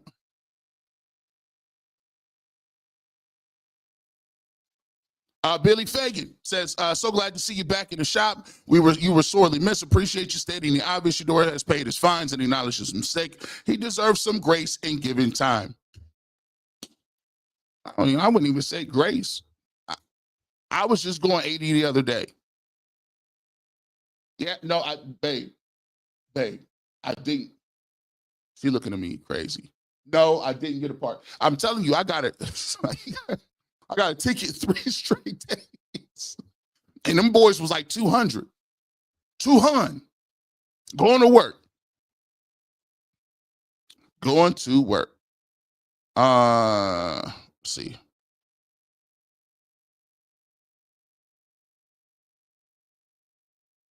Let me see this. Tempe says, this is why G. Bush is doing this also. He's watching his money, yet he had to address this. G. Bush, you doing the same, but G. Bush tells facts. Bro, matter of fact, thank you for this comment. Why wouldn't any, let me just break this down a little bit. If I was a person who wanted Shadeur Sanders at number 2, I would have took him at 2. I would have took him at 33, definitely. And when they passed on him 33, I was upset. So when they got him in the 5th round for a bag of golf balls and a hoagie sandwich, don't you think, bro? I'm like, this is stealing. It ain't even about that. That's the crazy thing about it. I look at it like the dude can be your answer at quarterback. I don't care nothing about the hype stuff.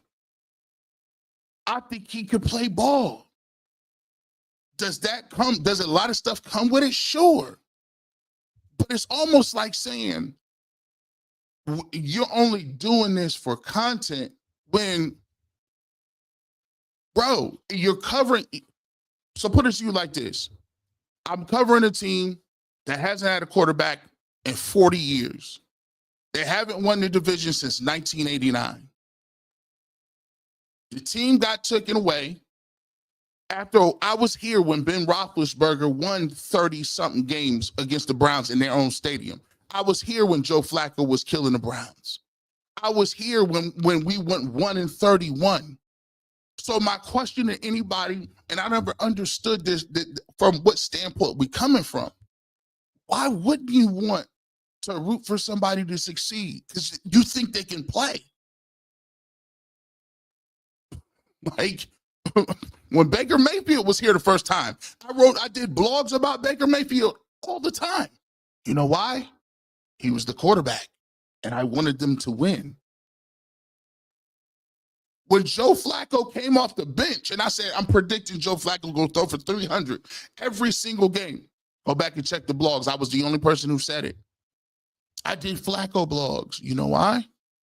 Because he was helping them win, and he was balling. The problem a lot of people have is they're framing this as if Shadeur Sanders cannot play. And from a football standpoint, that is completely egregious and nonsensical. It's nonsensical. And the only reason they're saying this is because he fell to the 5th round. But we know why he fell to the 5th round, don't we? Was it anything that he did on the field? Was it any passes that he threw? No. So I think everybody in the Cleveland market should be happy to do content on Shedeur Sanders. Why is that a negative thing? Why is that like a negative thing for people? Like, because he's hyped up, I shouldn't do blogs because I think he plays good and we need a quarterback and we went 3-14 last year. It don't like, at the end of the day, the thing about this is, and I always talk about it, it ain't about no money to me. Like, I got 10 jobs. 10. I mean, I got 17 Brown. I get 17. I do this show let me tell you why I do this show. I do this show because I'm on different platforms, right? I'm on different places. And the barbershop is an opportunity to have a free-flowing conversation and talk about the stuff I want to talk about. When you are an employee and you work for other people and you on different podcasts and you on different places, your job ain't sit there and dominate the conversation. Your job is to mix in. When you're on a panel with 4 other people, you get in, you get out. You get in, you get out, right? When you're doing something for the Bleacher Report, people want the X's and O's and they want to go along with what's going on with the team. With camp, what's going on with the left tackle, what's going on with the right tackle, free agency, all that good stuff. That's different. When you're doing Ultimate Browns, they want stories. They want stories about the team. They want to figure out what's going on with the team. They want stories, different things on outside. What are we doing? What's going on with this? It's different. So here at the barbershop, guess what? Talk about what I want to talk about. This is how I get down. I talk my stories. I get my long format. I get an opportunity for people to check in, and it's more of a different pace. It's a little bit different in style. So for me, it ain't even about no money. It's about, I actually love the craft of doing what I'm doing. That's why I come to the barbershop. And you always, and by the way, I suggest everybody else out there, always go ahead and what I say to everybody who wants to do this, bet on yourself. Don't wait on nobody to give you no show. Don't worry about nobody give you no show. Make your own show. That's what I did. And I'll continue to do that. And I thank everybody for supporting that. Let's keep it moving.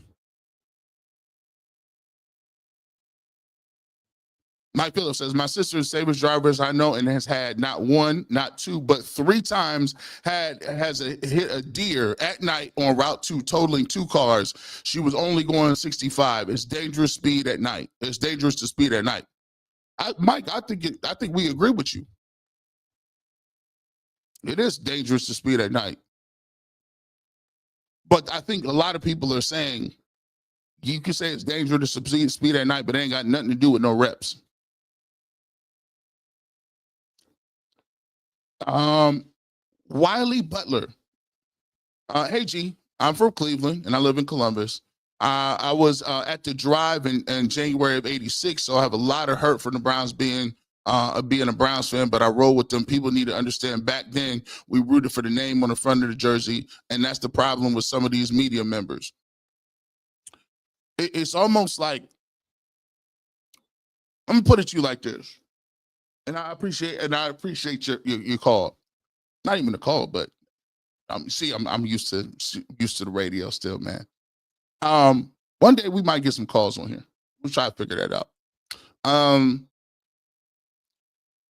It's like, and I don't know why it's like this, man. It seems like people, like when you lose for a long time, and I talk to people like Darren. Darren, he was been on a platform in Kansas City, and he's been to the Super Bowl 5-6 years in a row. Like, he covers the Kansas City Chiefs. And I just look at him and be like, man, I wonder what it's like to be at a Super Bowl. Or I wonder what it's like just to see the Browns jerseys on the Super Bowl wherever they at. You know, or I would, there's a lot of people that have passed away. A lot of my mentors in this business have passed away.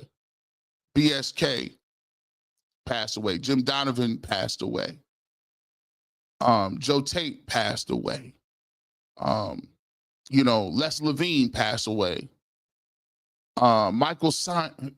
It's just, there's a lot of people.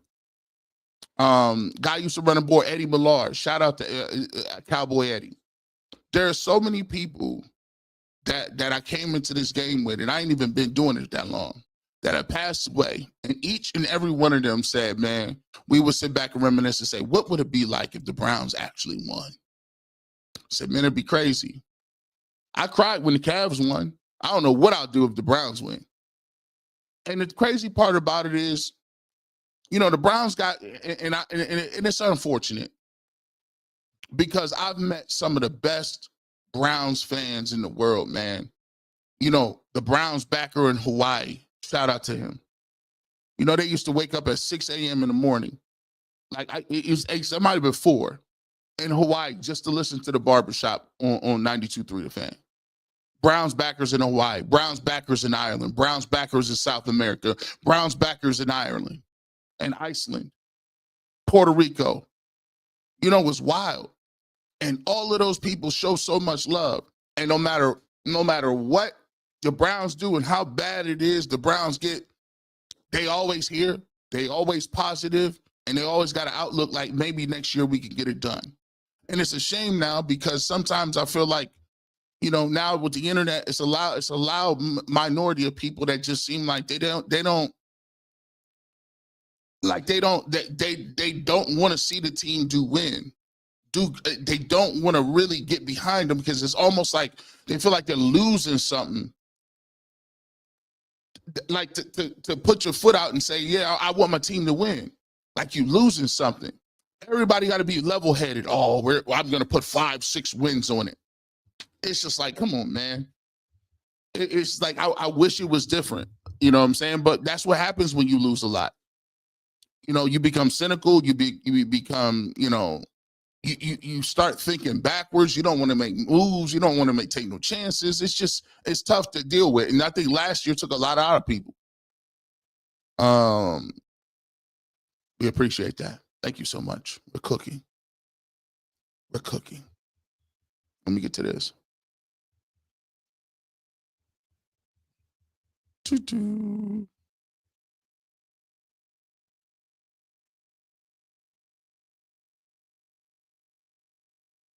Man, I got an ESPN alert about this. It's not the Cleveland media. It's a national narrative. LeBron got speeding ticket at 208, went 100 miles an hour. Don't remember getting a notification on that. I think he's moving the needle on that. I want to talk about this really quickly. I want to talk about this. I want to find out for you guys what game does Shedeur Sanders play? Right? Let's matriculate this out. Preseason is coming up. Preseasons, we're getting to it. What is the plan? He's going to play at some point. But I'm asking y'all, at what point do you think in the season he gets a chance to play? Realistically. What I want y'all to do is I want you to put it in the chat. We're going to look at this. We're going to talk about it a little bit. We'll go back and forth. I want to see what you guys honestly think.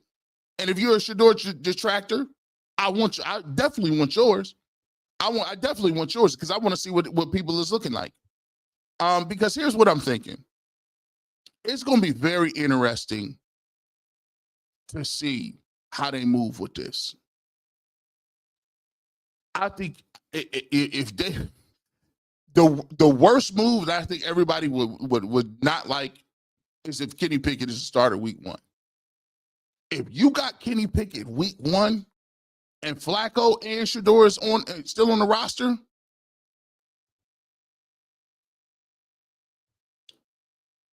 let him throw an incomplete pass. Let him throw an incomplete pass, bro. It's gonna get bad. Let me just throw this out there to you like this. I'm gonna keep it real. I feel Joe Flacco's gonna start. I think Joe Flacco, and I've said this before, I think Joe Flacco at this point is starting.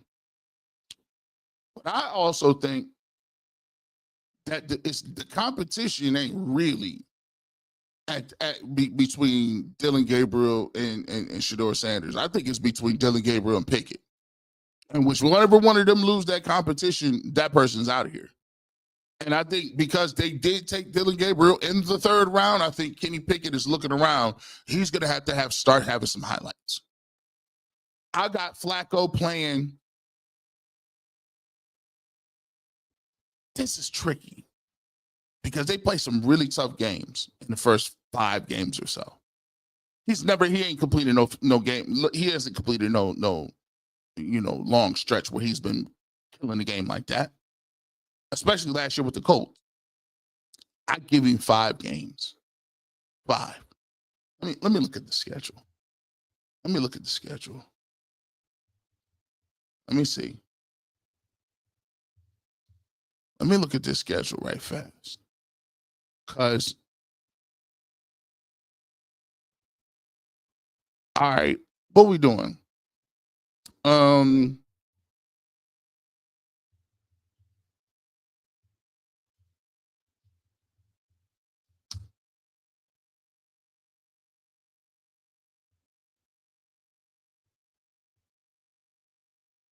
right, so they got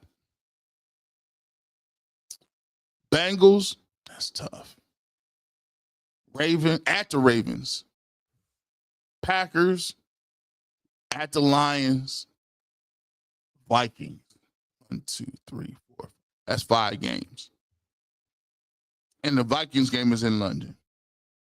Then they go at Pittsburgh, October 12th.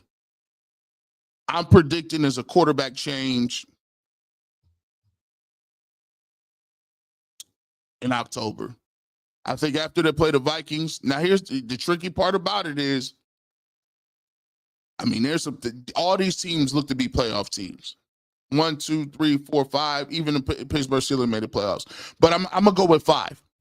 I give him 5 before he gets in. Let me see. Now watch this. Now that's 5. But say, for instance, him and Shedeur and Dillon Gabriel's the same. Or the perception is they're the same because they keep giving Dillon Gabriel the reps. Do you feel like Dylan Gabriel is going to be the second guy up. Let's watch. Let me go down to the comments. Get down here. Let's see. Let me get to the weeks. Y'all been killing it. Shout out to y'all.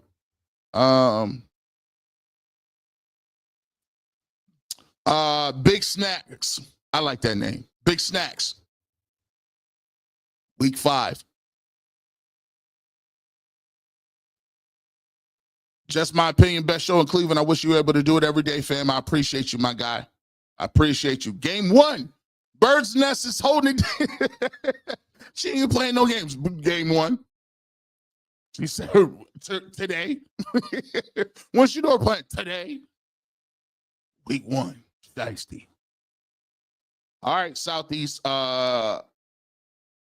Week 7 or 8. Now, 8. Now, listen, my guy. Do you think Dylan Gabriel is at a possibility he goes first in that move? We got another week 1. Vernell Jackson says after the bye. Leon says week 14. Man, I hope it ain't no week 14. Leon, why is week 14, man? Miss Robinson, to you, week 6. Love moves, 3rd game. What's the 3rd game? That's some tough games, bro. 3rd game is against the Packers. I mean, they didn't do us no favors, though. They did the Browns absolutely no favors. Bengals, division game, Joe Burrow. At the Ravens, you already know what that is, Lamar Jackson. Packers, Jordan Love, good offense, good solid team. At Detroit, come on, man. They nice. You got the Vikings. They made the playoffs that last year, but the problem is it's in London. Then you coming back all the way back to get to at Pittsburgh. And you talk about, man, they did us no favors. At G. Bush, hopefully week 10 after Gabriel and Dylan failed, I wanted to be no questions. That's a crazy thing because I'm just extrapolating this thing out and just going over to see what's going on. Because if you say in week 10, that means that you gonna have, say Dylan Gabriel comes in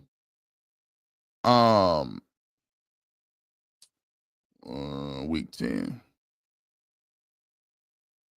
There's a bye week.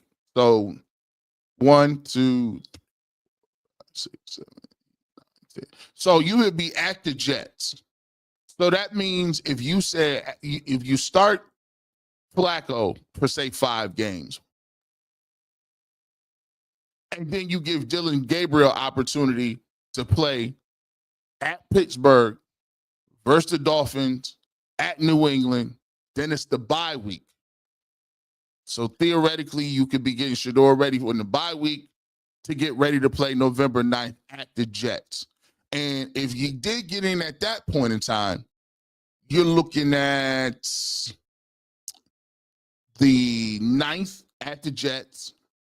You'd have Baltimore at home, at Las Vegas, 49ers at home, Tennessee Titans at home, at Chicago, Buffalo, Pittsburgh at home, and ending the season at Cincinnati. So how many games would that be for him? 1, 2. So that's 9 games in your scenario. 9 games in your scenario. Week 5.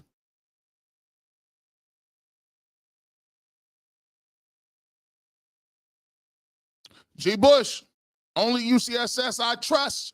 You honest about all your takes in the Browns. Shedeur should be number 2 behind Flacco. I can't wait to see him in the preseason.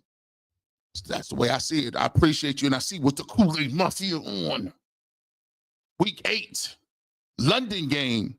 Edwin Smith is standing on business. Week 1. Week 3, Week 1, God, I hope he's not Johnny Football version 2. Nah, he ain't gonna be that. Listen, by the way, it's hard to be Johnny Football version 2. You know why? Johnny Football version 2 went to Las Vegas with a wig, fake glasses, and the glasses that are attached to the nose with a fake name, Billy, in the middle of the week. True story. Can't make it up. No one could be Johnny Football. Nobody can be Johnny Football at all. It's not possible. If Kenny Pickett is out there, he better be looking like Steve Young. He better be out there. Nah, he better be looking like Steve Young and Tom Brady. Brady Young. He better be the golden child. He better grow I want his hair grown out like longer. He better be the fusion of Kenny Pickett with the long locks down his back. Touchdown, Browns, Kenny Pickett. He better look like Sir Lancelot if he's out there playing. He better be cold. His handoffs better look great. Play action. He better be doing all the above.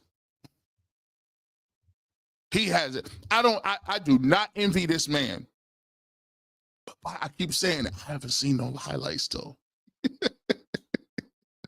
Where's the tape? Somebody is playing a diabolical game. Diabolical.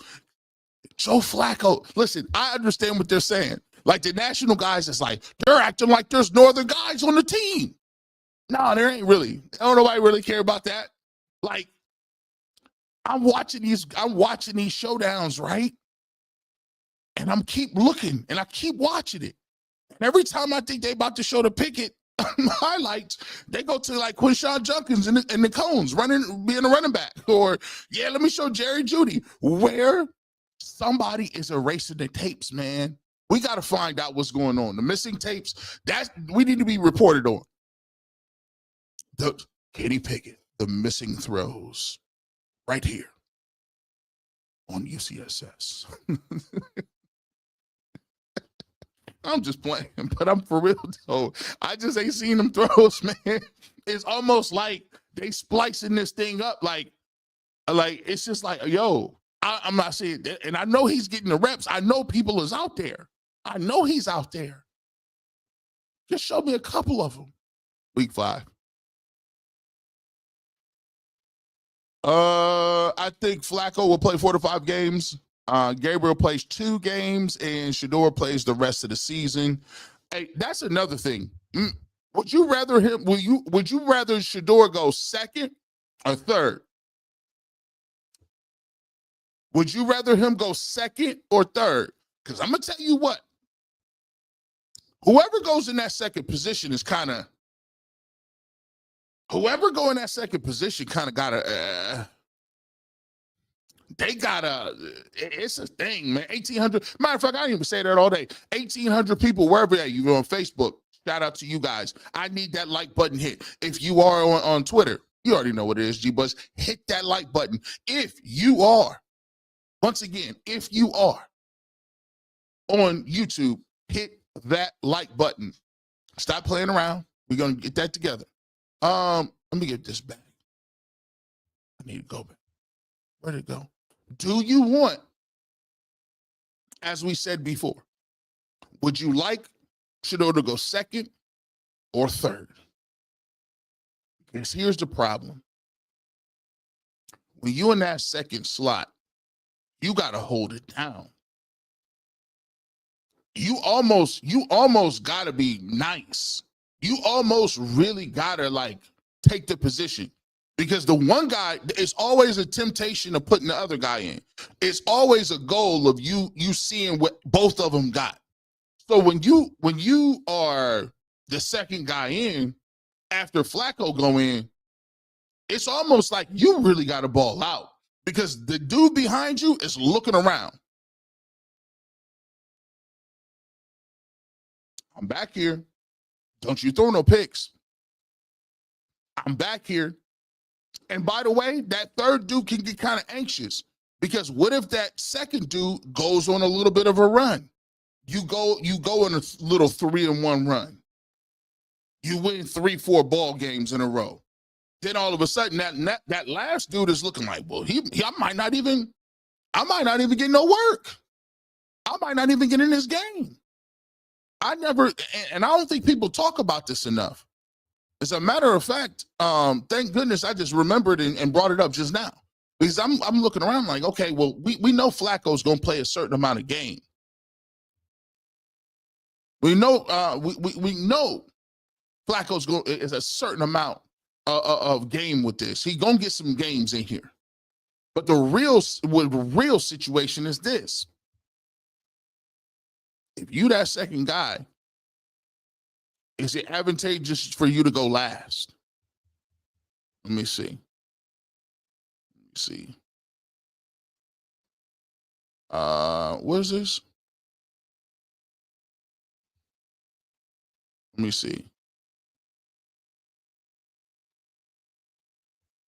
Hold on. Okay. Y'all been talking about it. Let me get to it. Dallas Maley, he says, I would prefer to go second. Facts. Where are these Kenny Pickett tapes?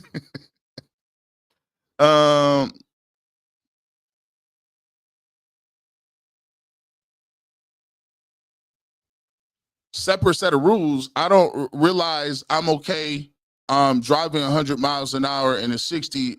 Time to take advantage of that. You really pulled a card, did you? No, here's what I'm talking about. Let's get to it, Mike. See, you don't listen very well. What I talked about was when my father told me you have certain sets of rules, I'm talking about the way we handle ourselves when it comes to interactions with police officers. At the end of the day, my job is to make it home. If you haven't seen the climate today and when people have interactions with police officers, sometimes they can go wrong, right? And as a black man and as a black father, my dad told me it's best to not have all kind of stuff on your cars because it gives people an opportunity to pull you over. It gives people an opportunity to say, oh, you got tinted windows. Is they too dark? Your music is too loud. Let me see what was going on. And the moral of the story was I was upset because I felt like I was doing something. I didn't do anything, and it wasn't a situation that I should have been pulled over for, and it was embarrassing, and it was intrusive. And when I told my dad about it, he was a good father and told me, well, listen, son, there's certain things you got to learn as a man. It don't got to always be fair. It ain't always going to be right, but this is how you have to operate and carry yourself so you don't become statistics or any probability that you have in run-ins with the law. So when you say, did you pull the card? Did you? No, Mike, you should listen more. I just told you what my father gave me, which was real game. By the way, it's a difference. And by the way, for everybody that's getting all up hot and bothered and upset, there is a difference between being an African-American male in this country and being other groups of people in this country. I think that we would all accept that. I'm giving you, if I'm giving you my past, I'm giving you my experiences. Ask yourself, why does that make you uncomfortable? What are you uncomfortable for? We weren't talking about driving 100 miles an hour. We're talking about the fact that once you get older as a man, you have to realize to put yourself in the best situations so you don't have run-ins with the law. Whether that's speeding tickets, whether that's whatever you're doing, elevate your thought process so you don't put yourself in that situation. But it's time out that people got to start listening. Every other word you're looking for the card. Is it the card? Is it the card? You caught up on it. I ain't caught up on it. I'm just keeping it real. I think you're another dude caught in his feelings. Listen to the stories and stop putting narratives out because half this show was about the narratives. Can we continue on? Playing with me? I don't act like people can't.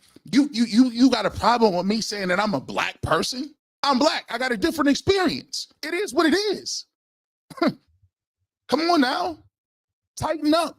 I told you this ain't for everybody. You come in here looking around and peeking under the covers. Did you say that? Listen, it ain't for everybody.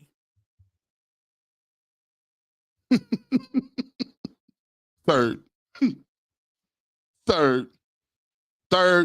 Listen, this third technique, third might be it. Because when you're the last person they've exhausted, if they exhausted everything, then,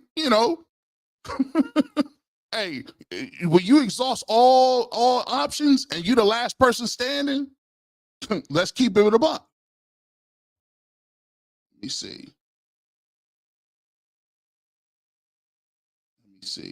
Let me get a couple more of these in here. I got one super chat here too. Jeremy Long says,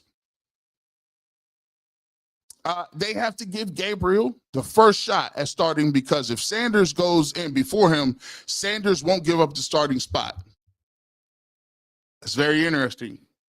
Because here's the thing. Even if you are dealing Gabriel at the end part of it,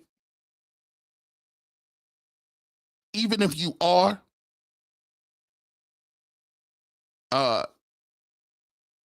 you got to understand that sometimes you might give up that position and never get it back. That's the thing. You might give up that spot, might not never get it back. Let's see what we got down here. Let me see.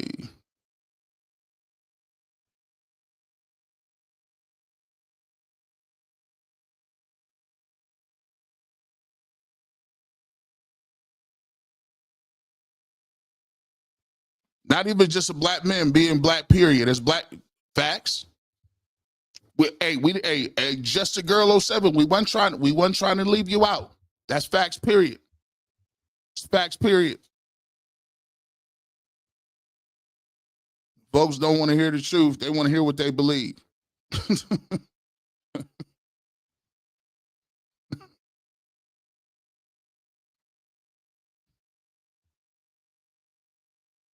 Man, listen.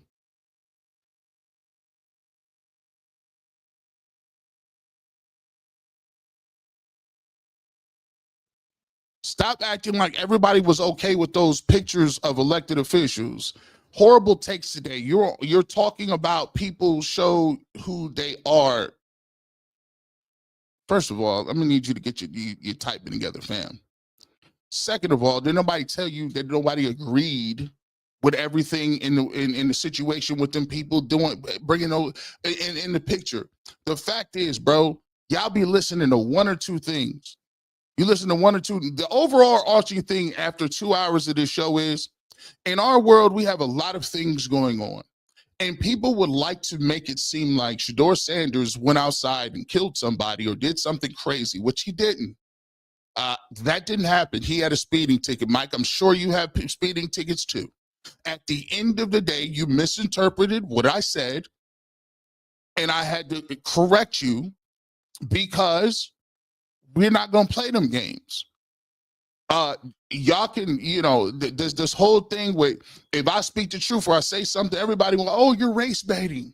You're race baiting. You're just sitting there waiting. You're race baiting. Stop it. We're not going to play those games, bro. At the end of the day, it is what it is. I told you what it was. Either y'all like it or you don't. People be getting mad, but you tell me where I wasn't talking. You tell me where I wasn't true.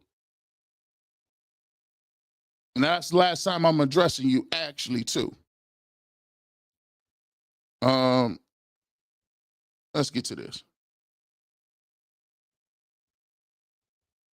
Okay, G, your boy jumped off the Autobahn and logged back in. Who need me to go get? Hey, by the way, hit that like button. We cooking up facts, man. At the end of the day, man, Listen, here's what we're gonna do.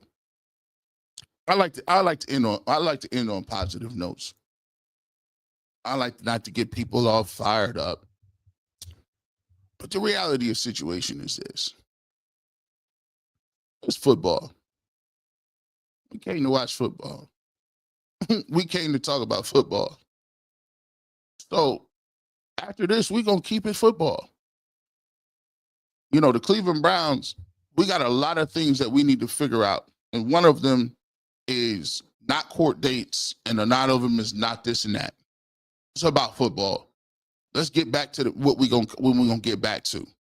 Because at the end of the day, you know, we want to win.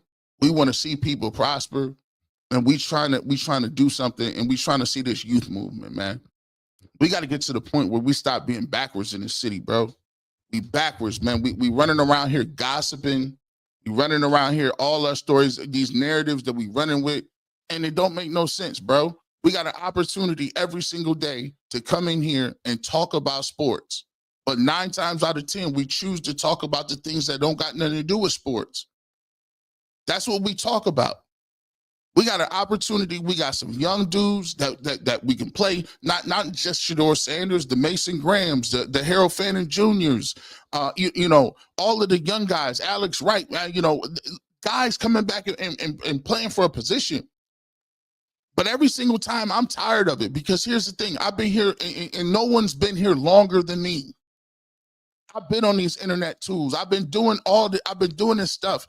You know, I was in high school when they took the team away. So for me, I ain't trying to talk about none. I want to talk about these games. I didn't come here, and I didn't get here to talk about what somebody is doing outside of them white lines. I didn't sign up for that. Is it part of the job? Sure.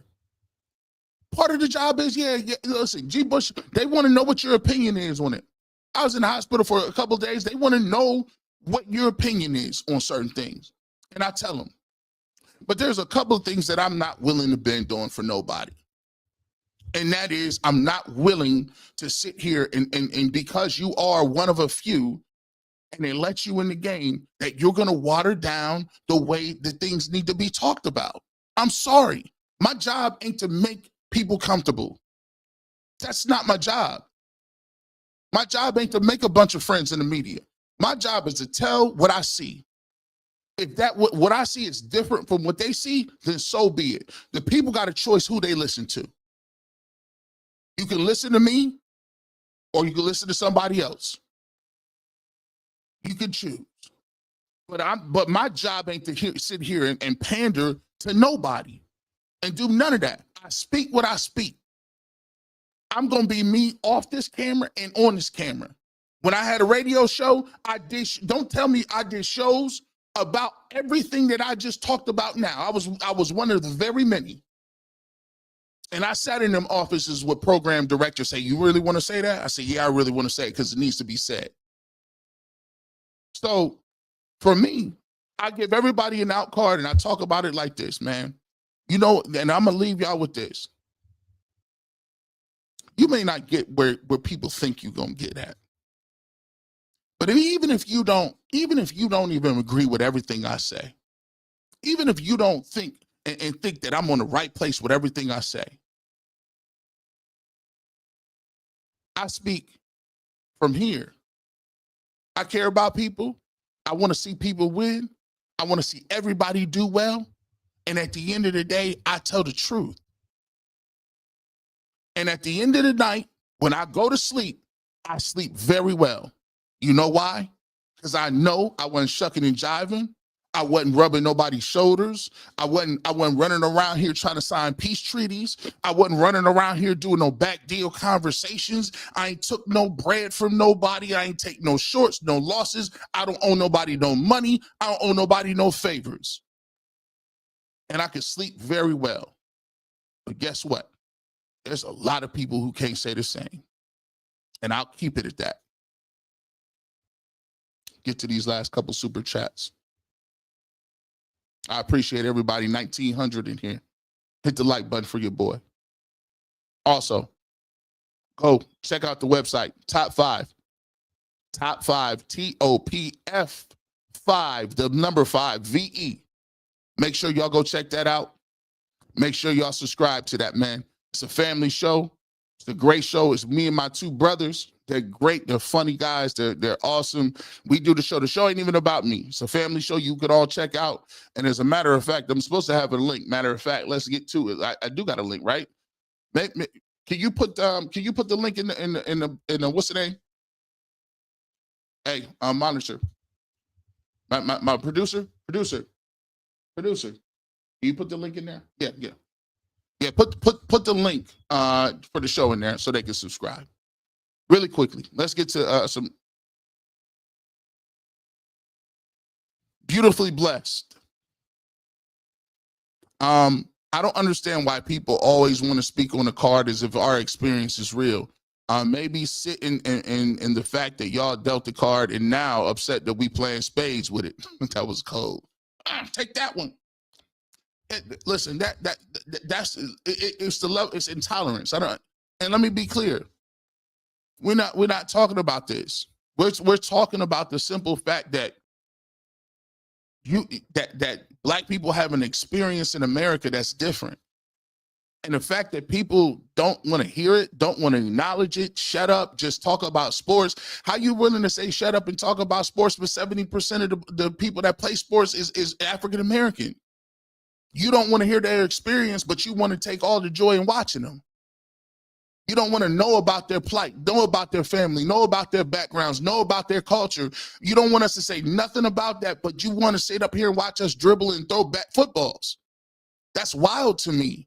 And every single time we bring up something in the Black diaspora or your experience, people get offended. Like it's a sin to talk about your experience as Americans.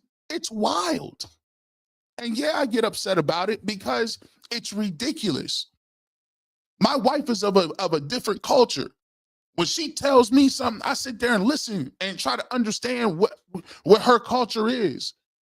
But here is people like, I don't want to hear it. I don't want to hear it. What do you don't want to hear?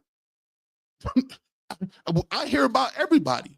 You should be willing to do that as a grown adult, like as a thinking, feeling, rational human being. You should want to hear that. I don't understand it. I don't get it. Thank you for the super chat. Let's get the season started so we can celebrate 12 at L. Watch them shine. Keep up the good work. I appreciate you. We put that? Yeah, we put it in there. We put it in there. Put that in there. Yeah, make sure y'all go check that out. Top 5. Make sure you put that in there. And as always, I want to thank you guys for pulling up on me. 2,000 people I didn't even put nothing out there. All the well wishes. We was, I'm back in the business, back rolling, back doing some things. Looking forward to getting back to work tomorrow. But I want to thank everybody for pulling up and showing love. As always, you never know where I'm going to show up at. It could be radio, television, internet, all of the above. But if you want the real, you want the regular, and you want to talk about sports, guess what? This is the place to do it if you want the real uncut version. And with that being said, have a great rest of your weekend. And as always, go Browns.